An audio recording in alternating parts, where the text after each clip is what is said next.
There is no guarantee for success, but there are ways to get closer to it when you do the right things. Who you surround yourself with is just as important as what you do. Finding the right people, the right classes, the right activities, and taking the right tests are all decisions that shape your future. Find out more today on Destination University with Dr. Cynthia Colon. Dr. Colon and her guests will give you the tips you need, whether you're a student, parent, or educator. Now, here is your host, Dr. Cynthia Colon. You're listening to Destination University. If you are a college-bound teen or a champion of one, you are exactly where you're supposed to be.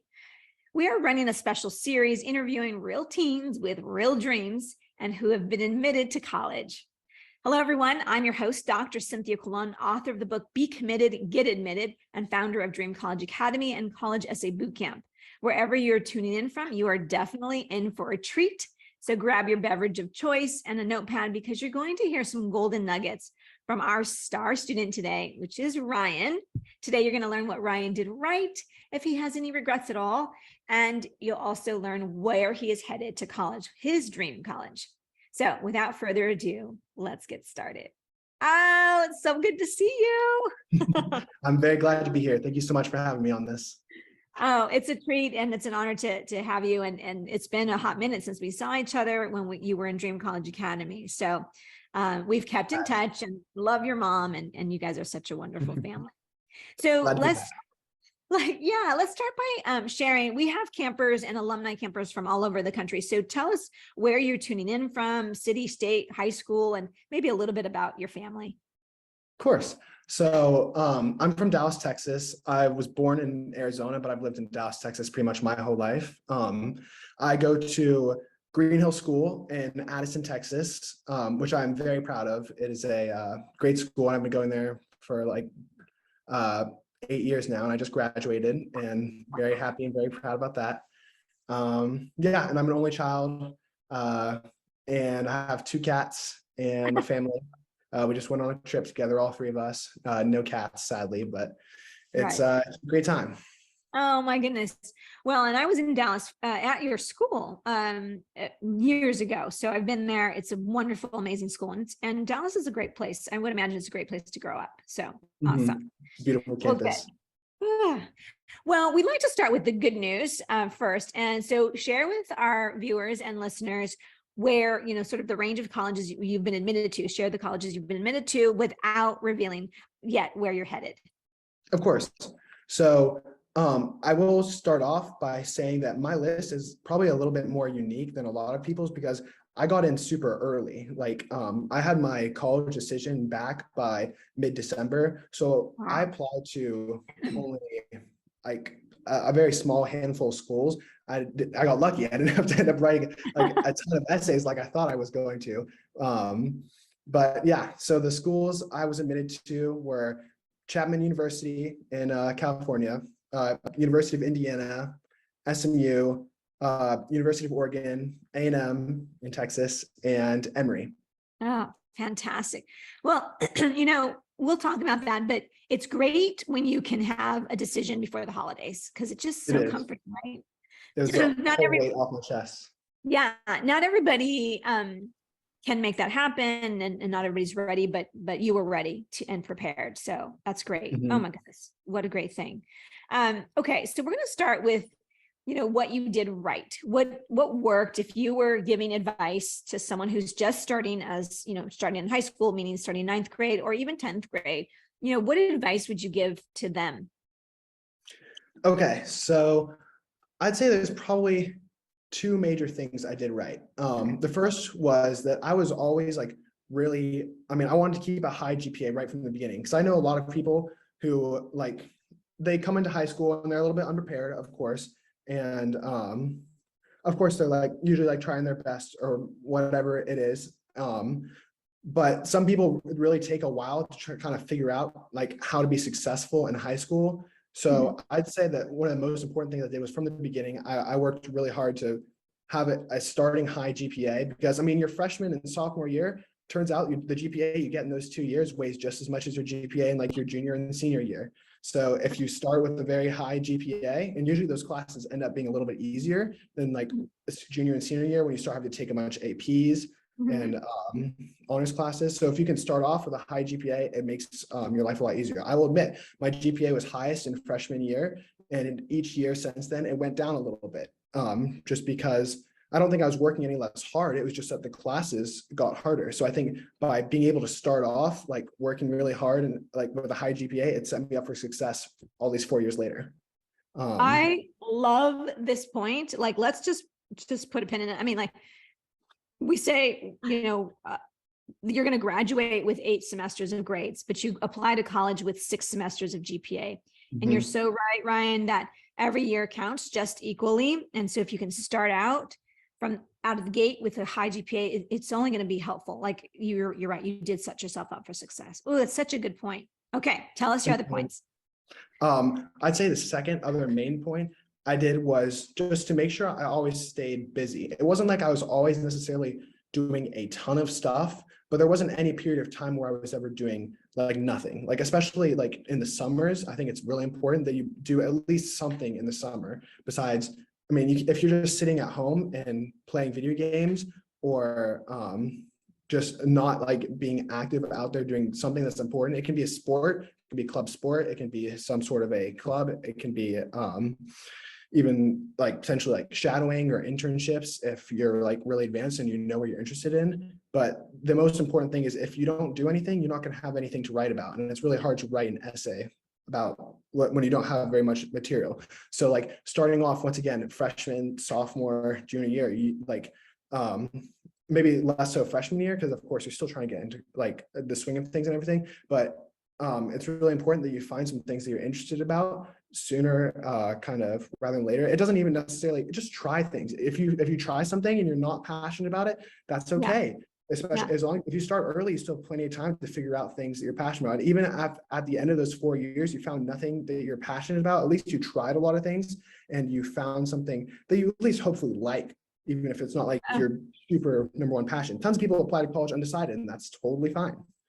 Well, I love what you're saying about like trying different things. And even if you don't find like the thing, like you're right. It's like, you still need to write about something. So writing about how you tried 10 different things, you just never quite found it. Like that would be a great, essay too. Like, you have to be, I would say interested students become interesting applicants. So just stay interested in different things. Yeah.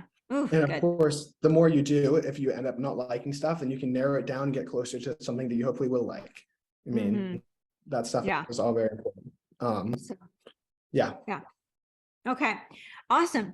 Well, we're interested to know. I mean, you obviously said that you were, you stayed busy and stayed engaged and in the summers as well. So if we were to do like a, I live in LA, Hollywood. If we were to do like a 60-second sizzle reel for Ryan, what are some of the highlights of you and things that you're proud of, things that you maybe were a leader in? Like what would we find on that sizzle reel?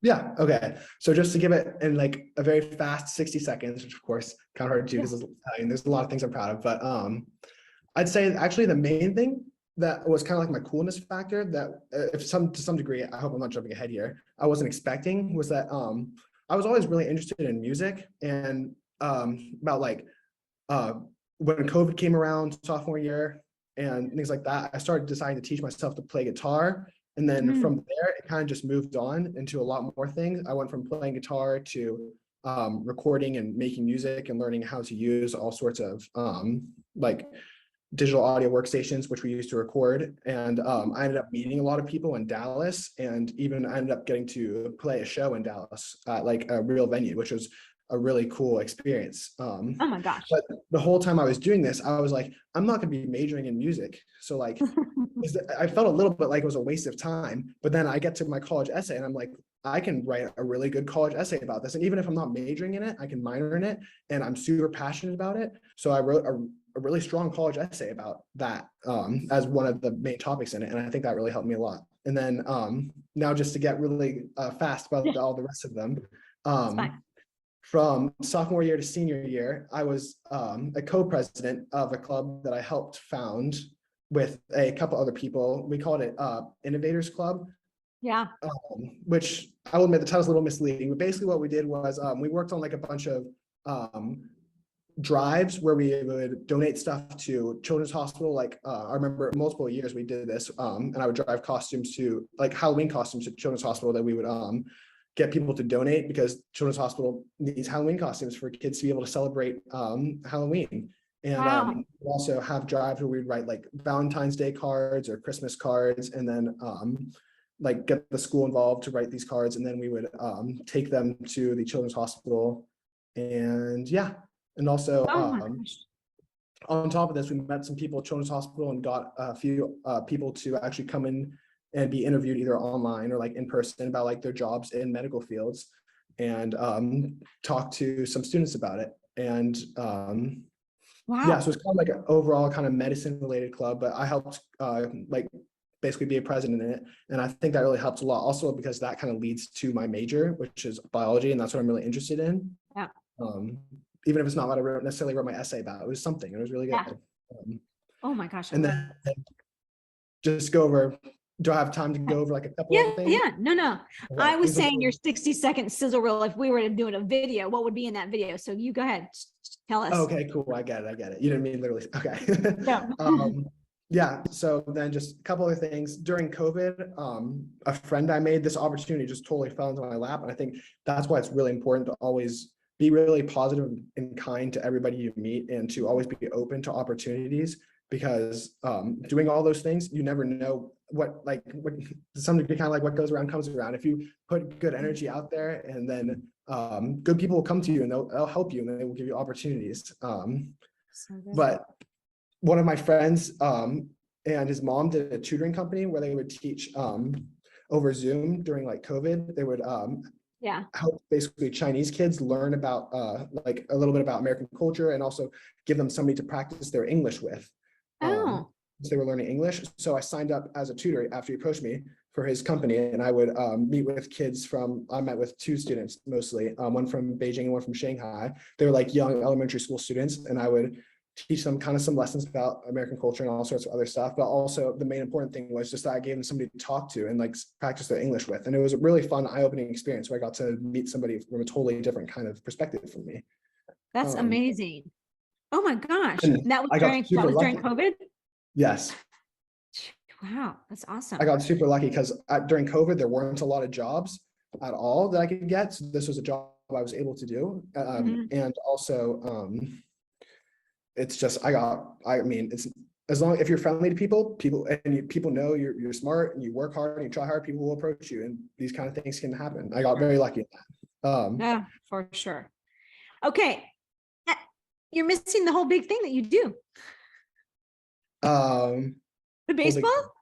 Oh, baseball. Yes, I was getting there. That was actually gonna be my next point. But yes. Okay, good. So for my literal entire high school experience from freshman year to senior year, I played baseball pretty much year round except for winter. I would play in the summer on various club teams. I would play in the spring for my school team. I would play in fall for a combination of my school team and my club team.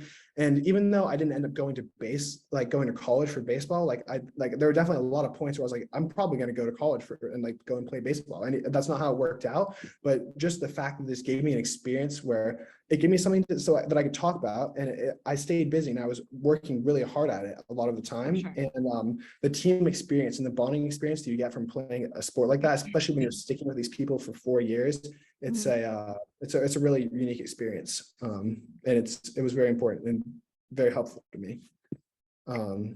As you know, I'm a big sports fan, and although I also will say, most athletic sports essays they're not the best, but what it says about you, teamwork, hard work, you have sort of the work ethic. Athletes, you have to go to practice.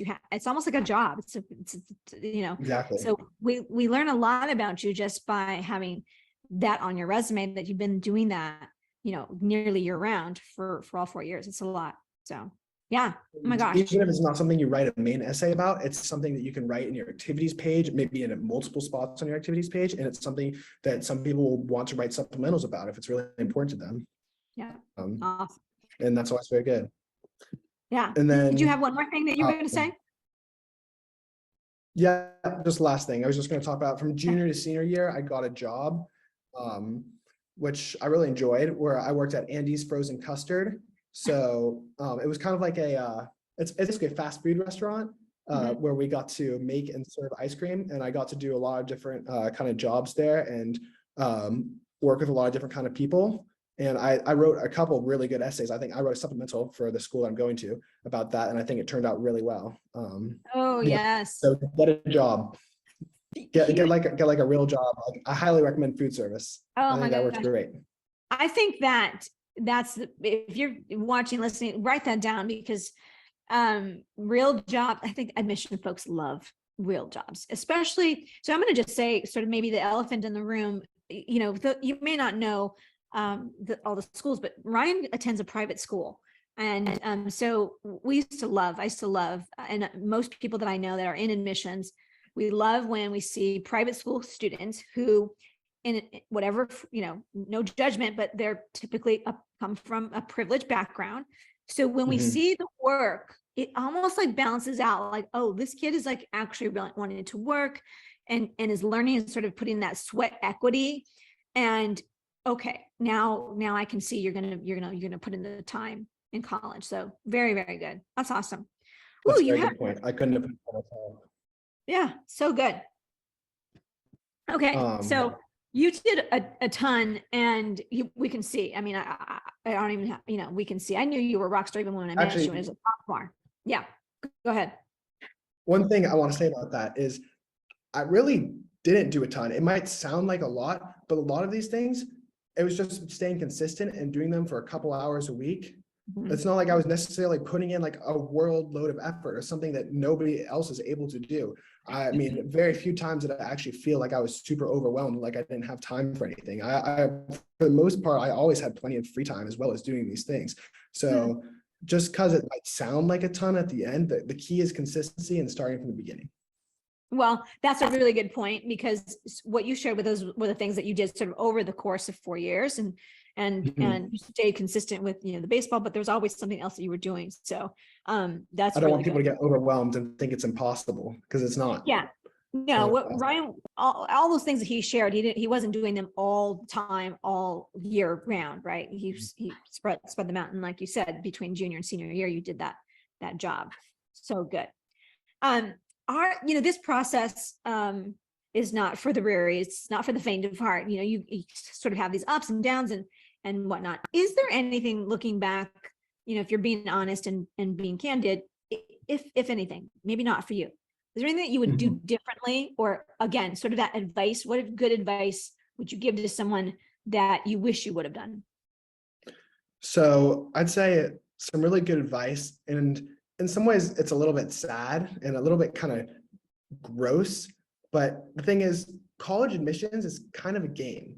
It's not necessarily always like fair, and it's colleges are looking for like specific people, and a lot of colleges, especially like smaller colleges, are trying to like build a class. So like even sometimes you can have like super high GPA, super high ACT, and you won't get in.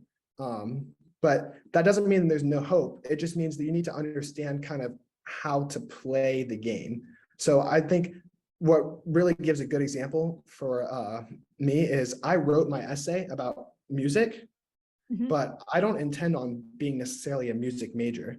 I might, honestly, I was looking at the courses that are available at my school next year, and I'm super excited to take a bunch of music courses as electives and like take those just to learn and everything. But when I was applying, I said I was going to be a music minor, and who knows, maybe it'll still happen that way, but it's not like I'm necessarily like planning to be a music minor, and it's not like they necessarily require me to stick to that minor. It's just, it's a game. And if you're going to write like an essay about music, then they need to see that you're like interested necessarily like in maybe being a music minor and see how it ties in. So like if I had wrote that essay about music and I hadn't said that I was interested in being a music minor, it's there's a lot less of a chance I would get in, to be honest. And it's just about kind of playing the game to some degree. And like the school knows that you don't have to declare any of your, this school specifically, I don't have to declare any major or minor for the next, until like 2 years from now. But the thing is, if you don't do some things like that, other people will, and you just have to set yourself up for the best opportunity. And even though sometimes it's so gross and weird at times, it's just how you, I mean, it's, you gotta play. Yeah. So I love your candor, and this is exactly the kind of honesty and candor that that we talk about and that I try to share with other folks. Okay, so what Ryan is talking about is what I put a phrase called connecting the dots. So when I meet with a potential private student that's maybe a sophomore, and we kind of do an assessment. We do like a family consultation, a big 2-hour family consultation. So what I often will say is, college is not the end goal. It's just the next goal. And so if I'm going to look at everything that you're already doing now, that you're enjoying doing. So if we would have met, we did meet, but if we would have this conversation and be like, well, you're doing music. I can't remember when you picked up. You said COVID. So that was, sophomore year, after sophomore, end of the sophomore year into your junior year. So we'll often look and say, let's look at where are your strongest grades. Are they in the math and sciences or in the humanities? Let's start there. Then let's look at your co-curriculars. How can we connect the dots? Can we draw something from what's here and make that case in your application so that it's a complete application and it makes sense. I want to walk away from your application reading it and going, yeah, that makes sense. You couldn't write a music essay without having it in your resume, and you couldn't have it in your resume. You know what I'm saying?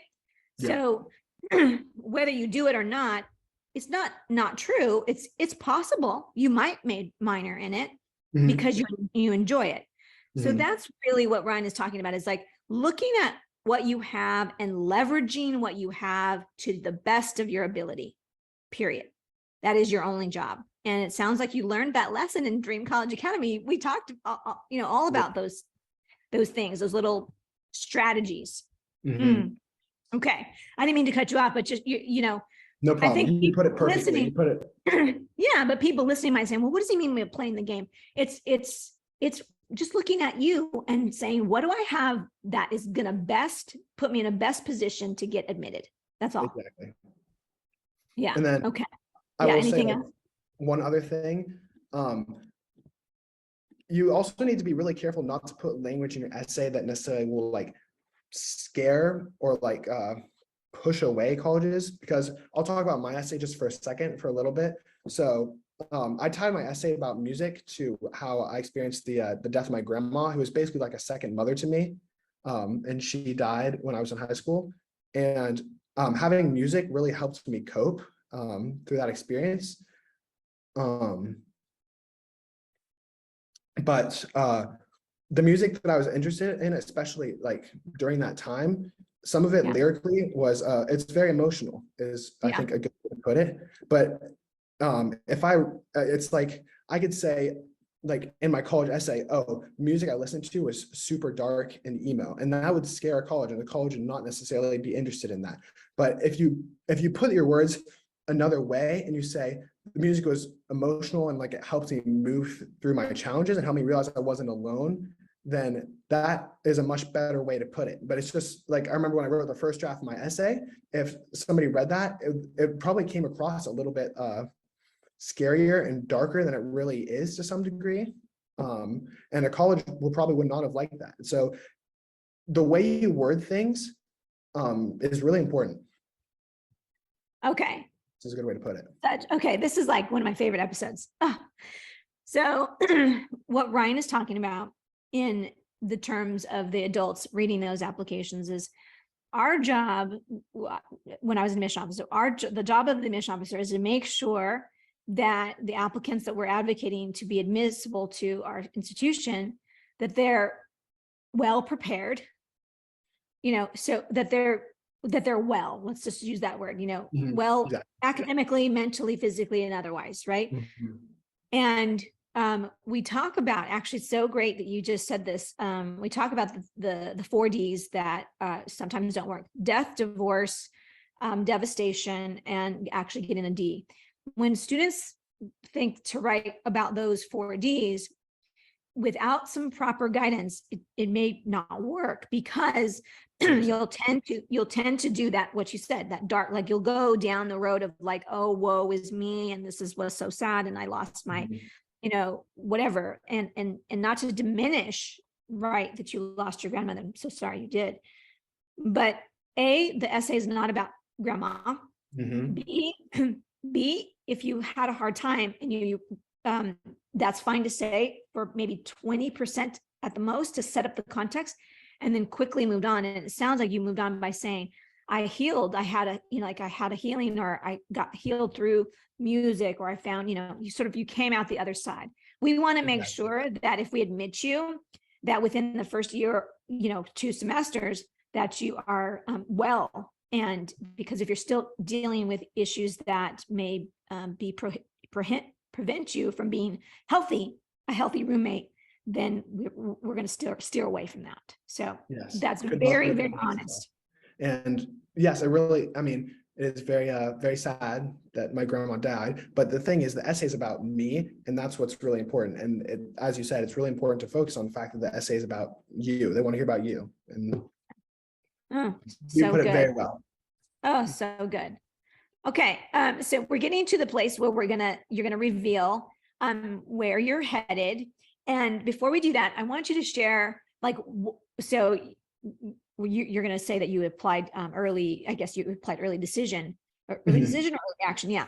So what were the top 3 values? What were you looking for in a college that was like, yes, this is what I want? So I'd say the most important things for me were, for starters, I really wanted a school that had a really strong biology program, because that's the major I'm interested in, either biology or chemistry, or just really strong natural sciences. So actually, I think, I'm still kind of going between whether or not I want to major in biology or chemistry. But yeah, so the first thing was that I wanted a school that was really strong and well known for like the pre-med field and biology and chemistry. And because honestly, at the end of the day, having a school that's well known and prestigious in the field that you're going to, it doesn't matter what college you go to. I want to say that it doesn't matter what college you go to. You can do anything you put your mind to at any college. But I will admit that if you go to a prestigious college that has a name recognition, especially in the field you're interested in, it's going to help you get internships and help you meet alumni who are willing to extend their hand to try and help you out. So I think that's one of the probably the most important thing I was looking for. I was looking for a school that's really strong, in teaching biology or pre-med chemistry, and also is kind of well known in that field. So good. And then the second thing, okay, go ahead. Okay, cool. And then the second thing was I wanted a school that had lots of internship opportunities. That kind of ties in very well. So I wanted to go to hopefully a bigger city, and a school that had hospitals or other science labs and things like that, where I'd be able to intern possibly during the school year or outside of school year, or just in general, but just the ability to find internships while being at my college was really important to me. Sorry. Absolutely. Okay. And do you have anything else that was important? Good. Yes. And then the last thing, this one is a lot less serious than the other two, but I really don't like cold and snow. So I really wanted to go somewhere where it was I did not want to go up north where it was going to be cold and snowy all the time, because also it's kind of really bad for my mood whenever it's cloudy and dark and gloomy all the time. So I wanted to go somewhere where there's a lot of sunlight and a lot of warmth, and I wasn't going to have to worry about trudging through snow to get to my classes and things like that. Oh my gosh. You're reminding me that when I worked at Vassar College, which is in Poughkeepsie, New York, the psychology, the wellness center had a sun lamp that people from us who weren't not used to the cold could go and get your vitamin D, or I don't know, something. That's really funny. Yeah, being from Dallas, where it's literally sunny and it's like 100 degrees outside right now. If I don't know if I'd be able to handle it in like upstate New York or Yeah. somewhere like in the Northeast. Oh, where you're it's very smart. cold. That's very smart of you to know that about yourself. Okay, so I'm gonna do a little drum roll, and then you'll tell us where you're going, and then we can unpack how you got there. So, okay, Yes. so drum roll. Okay, Ryan, share. I am going to actually hold on. Give me 1 second. Give me 1 second. I thought I was more prepared than I was. I guess not. Cool. I see it. I am going to Emory College in Atlanta. Emory University in Atlanta. Oh my gosh, so it fits all the boxes. Okay, it's super prestigious. It's known for its sciences. It's in a city. I mean, Atlanta. Atlanta is a great city. I don't think people really give it the credit that it's due, but I'm you're going to so have excited to be in Atlanta. so much opportunity. Mhm. Okay, so when someone applies early decision, I think we had one other student who talked about this. You have to know by November 1st that that is your first choice. So it's often difficult for most students applying to make that decision very soon. But for you, when did you know that that was the place for you? Like a couple of weeks before. I'm gonna be really honest with you. I was really I was in a toss-up for where I wanted to ED. I was really considering Vanderbilt, WashU, I was considering Johns Hopkins and Emory. Those are like the four that I would say like considering the most for my ED1. And it was really kind of a toss-up between those. And then as I got closer, about like 3 weeks away, 2 weeks away, I had it narrowed down to, I really wanted to ED to either Emory or Vanderbilt. Those are like my top two choices.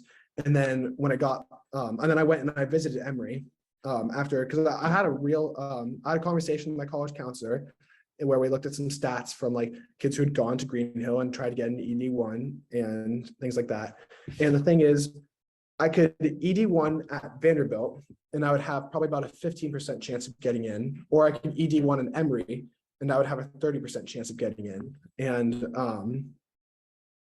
the thing was, I really liked Vanderbilt. If anything, I might have liked it, especially back then, probably like maybe even a little bit more than Emory. But the thing is, if I did my ED1 to Vanderbilt and I didn't get in, then I would be left with my ED2. And then at Emory, my ED2 goes from 30%, like over 30%, to about like 10%. Yeah. And then I would be stuck. So there's a good chance I would ED1 to Vanderbilt, not get in there, then ED2 to Emory, not get in there. And then I'm not into either of my top two choices. So I'm really happy that I made a decision I did. I'm super excited to go to the college I'm going to. And I visited Emory and it's fantastic and I'm so excited to go there. But it was really tough choosing to ED1 there over Vanderbilt at the time. It was tough, but I'm really glad I did it and I'm super glad I ended up here. And if anything, time has just made me feel like I'm so much more right and so glad. I think I'm going to really fit in at Emory. I think it's really perfect for me. Probably honestly a little bit more than I would have at Vanderbilt.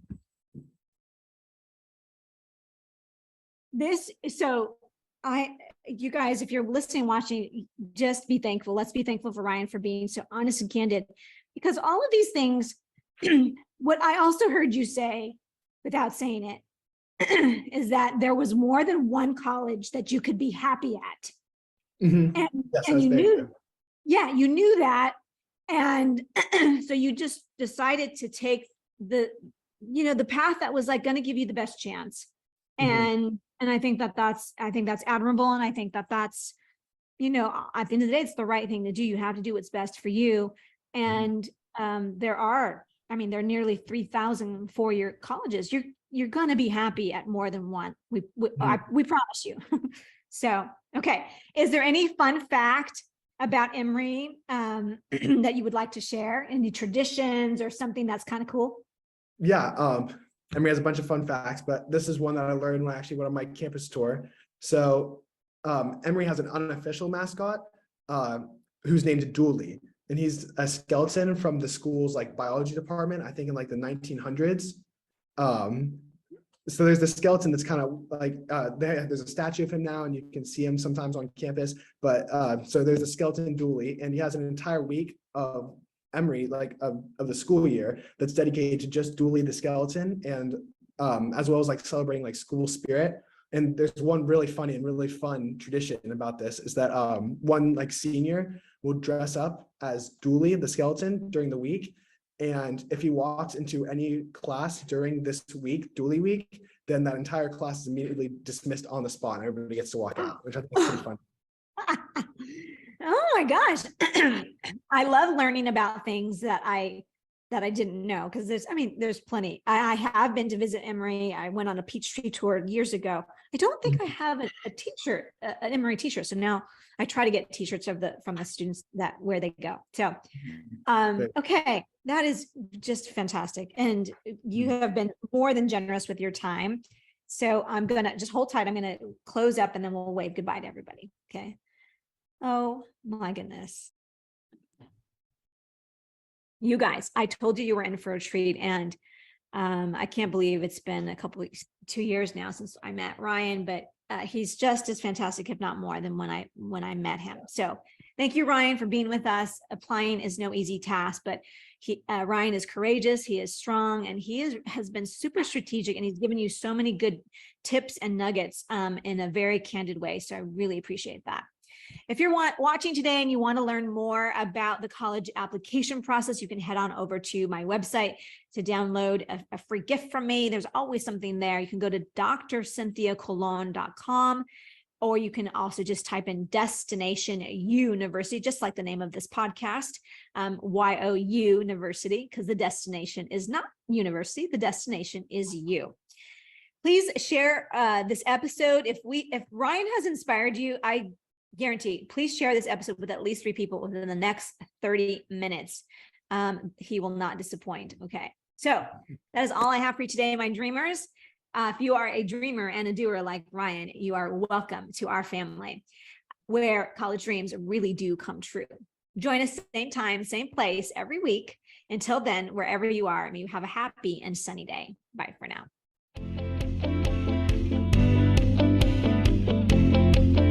Thank you so much for listening this week to Destination University. Be sure to join Dr. Cynthia Colon again and get one step closer to your success.